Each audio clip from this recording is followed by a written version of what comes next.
అంతర్జాతీయ మహిళా దినోత్సవం సందర్భంగా దర్శిలోని ఏఎంసీ మార్కెట్ యార్డ్ వద్ద టీడీపీ ఇన్ఛార్జ్ గొట్టిపాటి లక్ష్మి ఆధ్వర్యంలో వేడుకలు నిర్వహించారు.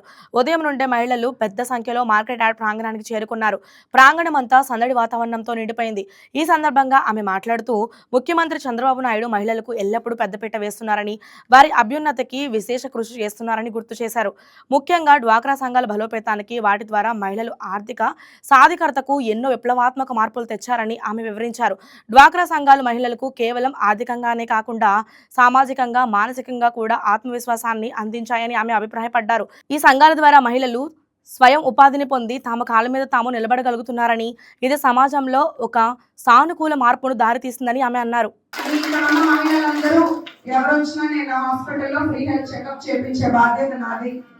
అలాగే ఇప్పుడు అందరూ కూడా ఎడ్యుకేషన్ లో కానీ, పాలిటిక్స్ లో కానీ, బిజినెస్ లో కానీ ముందుకెళ్తున్నాము. మనమందరం ఏంటంటే ఎవరో వచ్చి మనల్ని సపోర్ట్ చేయాలి, ఎవరో వచ్చి మనల్ని పైకెత్తాలి, నిలబెట్టాలి అనుకోకూడదు.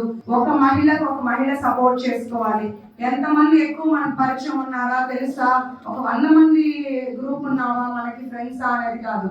నిజంగా మనకు కష్టం వస్తే మన పక్కన ఎవరున్నారు, నిజంగా మనం పైకి వస్తే మన కోసం సంతోషించే వాళ్ళు ఎవరున్నారు. అలా మనం మన తోటి వాళ్ళని, సాటి వాళ్ళు మనమే ఎప్పుడు కూడా ఎంకరేజ్ చేసుకుంటూ ముందుకెళ్ళాలి. ఈ నిజమైన ఉమెన్స్ డే జరుపుకోవటం అంటే నా ప్రకారం ఏంటంటే, మనకి తోచినంతలో ఒక ఆడపిల్ల చదువుకోవాలి అంటే చదువుకు సహాయం చేయటం, లేదా ఒకళ్ళు ఏదన్నా చిన్న పెట్టుబడి కోసం ఆర్థికంగా ఇబ్బందులు వాళ్ళకి మనకు తోచినంత, మీరు ఎవరి ఇబ్బందులు వాళ్ళకు ఉంటే మీరే మొత్తం చూసుకోవాలి అని లేదు, బట్ మనకు తోచినంత వాళ్ళకి సహాయం చేయాలి. లేదా ఎవరన్నా ఒక హెల్త్ ప్రాబ్లమ్ తో సఫర్ అవుతున్నారు, వాళ్ళకి ఆ హెల్త్ చెకప్ కానీ లేదా ట్రీట్మెంట్ కొంత, ఇట్లా కనుక మనం ముందుకు వస్తే నిజంగా మనం ఉమెన్స్ డే జరుపుకున్నట్లే. ఇప్పుడు మనం చూస్తే ఆంధ్రప్రదేశ్ మనం ఇంత స్వేచ్ఛగా తిరుగుతున్నాం, ఇంత స్వాతంత్రం ఉందంటే మన స్వాతంత్రం కోసం పోరాటం చేసిన వాళ్ళు ఎంతో మంది ఉన్నారు. దుర్గాబాయి దేశ్ముఖ్ లాంటి వాళ్ళు, సరోజినీ నాయుడు గారు, లేదా ఊరి సుబ్బమ్మ గారు, అట్లా. అలాగే మన ఇండియా, మన దేశ ప్రతిభను అంతర్జాతీయ స్థాయిలో కూడా నిలబెట్టిన మహిళలు ఎంతో మంది ఉన్నారు. పివి సింధు లాంటి వాళ్ళు, పెప్సికో సిఓ ఇంద్రాణి లాంటి వాళ్ళు, అంతరిక్షంలోకి వెళ్ళిన కల్పనా చావ్లా లాంటి వాళ్ళు, ఎక్కడా కూడా మహిళలు వెనకడుగు వేయకుండా ముందుకెళ్తున్నారు.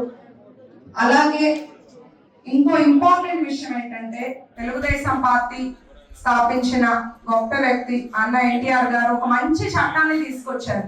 మహిళలు ఎప్పుడు ఇంటి బాధ్యతలకే లేదా వంటింటికే పరిమితం అవ్వకూడదని ఆలోచించి ఆస్తిలో మహిళలకి సమాన హక్కు కల్పించడం, అది ఎంత మంచి చట్టం అంటే వాళ్ళు కూడా ఆర్థికంగా భాగస్వామ్యం అవ్వటం, వాళ్ళకి ఒక ఆర్థికంగా ఒక భరోసా ఉండటము, అది వాళ్ళ ఇంటి నుంచే స్టార్ట్ చేసి ఆ చట్టాన్ని తీసుకురావడం చాలా గొప్ప విషయం.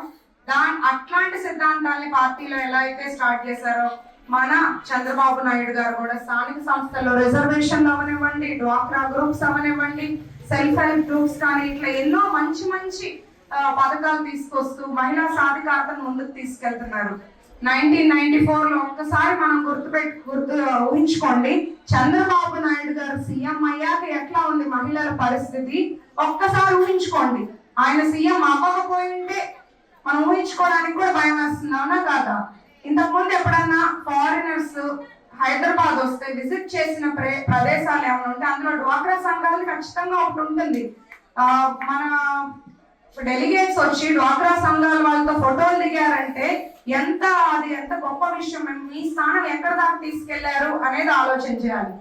అండ్ మనం గర్వంగా నేను చెప్తున్నాను, ఏ ప్రభుత్వం, ఏ సీఎం కూడా మహిళల కోసం ఇంత మంచి పథకాలు కానీ, ఇన్ని స్కీమ్స్ కానీ ఇప్పటి వరకు తీసుకురాలేరు కూడా. నెక్స్ట్ మనం ఇప్పుడు ఈ 2024 ఎలక్షన్ తర్వాత చూసుకుంటే, తల్లికి వందనం, మహిళలకి ఫ్రీ బస్సు, ఫ్రీ గ్యాస్, మీకు డ్వాక్రా సంఘాలకు కానీ లేదా 0% తో మీకు రుణాలు ఇవ్వటం కానీ, మిమ్మల్ని ఎప్పటికప్పుడు ఆర్థికంగా మిమ్మల్ని మీరు ఎవరి మీద ఆధారపడకూడదు అనే విధంగా ఆలోచన చేసే వ్యక్తి గౌరవ ముఖ్యమంత్రి చంద్రబాబు నాయుడు గారు. హాయ్ వ్యూయర్స్, ఈ వీడియో మీకు నచ్చినట్లయితే లైక్ కొట్టి షేర్ చేసి వైకే టీవీని సబ్స్క్రైబ్ చేసుకోండి.